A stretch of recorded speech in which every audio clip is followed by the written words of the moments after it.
इमरान खान साहब के डॉक्टर ने कहा कि इसकी वजाहत यह तस्दीक नहीं हो सकी कि इमरान खान की बीमारी की नौइयत क्या थी। हमें तशवीश है कि यह एक सीरियस कंडीशन है और ये इसके लिए एक्सपर्ट मेडिकल केयर रिक्वायर्ड है।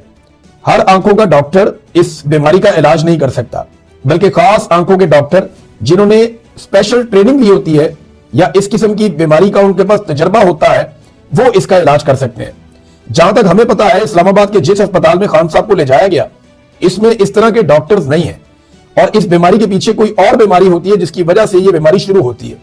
इसलिए इस तरह की बीमारियों के भी खान साहब के टेस्ट होने चाहिए और आंख की बीमारी के एक्सपर्ट को उनका इलाज करना चाहिए जो खास तौर पे इस बीमारी का एक्सपर्ट है।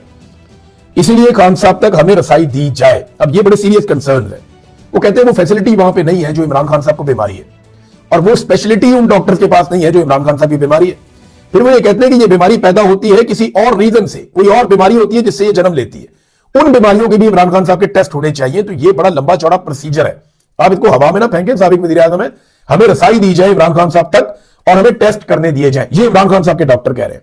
अब दबाव इंटरनेशनल बहुत ज्यादा बढ़ गया, तो जैसे जैसे इंटरनेशनल दबाव बढ़ा है वैसे वैसे सूरत मुश्किल हुई है। और अब जनाब एक स्टेटमेंट इसके बदले में, इसके मुकाबले में आ गया प्रोफेसर डॉक्टर राना इमरान सिकंदर का, जो एग्जीक्यूटिव डायरेक्टर है पिम्स अस्पताल के।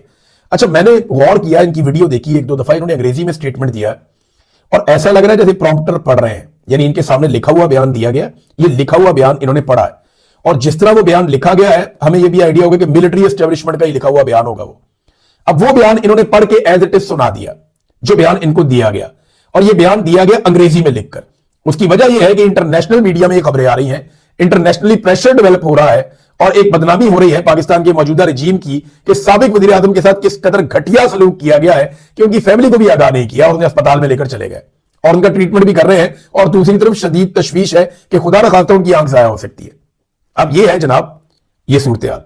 अब इसमें जो डॉक्टर उनका स्टेटमेंट देता है वो ये कहता है कि इमरान अहमद खान न्याजी, उम्र उनकी 74 साल, इनकी दाई आंख की बिनाई कम होने पर पिम्स अस्पताल के सीनियर माहिर चश्म ने अडियाला जेल में मुकम्मल आंख का मुआयना किया। तशखीस में दाई आंख में मरकजी रेटिना वेन, ये वेन होती है, रोके जाने की तस्दीक हो गई। यहां पे ब्लड की सर्कुलेशन रुकी। अब पता नहीं, बहुत मुश्किल सा एक और नाम लिखा हुआ, VEGF इंजेक्शन की जरूरत बताइए। बताया गया जनाब पिम्स अस्पताल के अंदर ये वाला इंजेक्शन लगना है। इमरान खान की मुकम्मल रजामंदी के बाद ऑपरेशन थिएटर में कामयाबी से इलाज मुकम्मल किया गया। यानी इमरान खान साहब से पहले पूछा गया, उन्होंने इजाजत दी, उसके बाद वो कह रहे हैं हमने किया। इमरान खान की हालत ठीक रही, अस्पताल से मामूल के बाद हदायत दी गई और फॉलोअप की हदायत दी गई, दोबारा आपको चेकअप करना पड़ेगा। इसके साथ उन्हें डिस्चार्ज कर दिया गया। अब देखिए मामला यहां रुका नहीं है। ये जिसको टीका लगता है ना, ये एक नहीं लगता, ये 3 लगते हैं। मुख्तलिफ डॉक्टर्स ने ये राय भी दी है कि ये 3 टीके लगते हैं और ये लगभग 4 हफ्ते के बाद दूसरा टीका लगेगा, फिर 4 हफ्ते के बाद तीसरा टीका लगेगा। यानी इमरान खान साहब को इस प्रोसीजर के लिए 4 हफ्ते के बाद दोबारा जेल से निकाला जाएगा और किसी ना किसी अस्पताल में ले जाया जाएगा और फिर 4 हफ्ते के बाद दोबारा इमरान खान साहब को जेल से निकाला जाएगा और फिर किसी ना किसी अस्पताल में ले जाया जाएगा और इस तरह उनको ये 3 टीके लगेंगे। अब नाज़रीन, एक तरफ इमरान खान है, दलेर आदमी है, और एक तरफ नवाज शरीफ है जिन्होंने हमेशा साबित किया कि वो एक बुज़दिल इंसान है।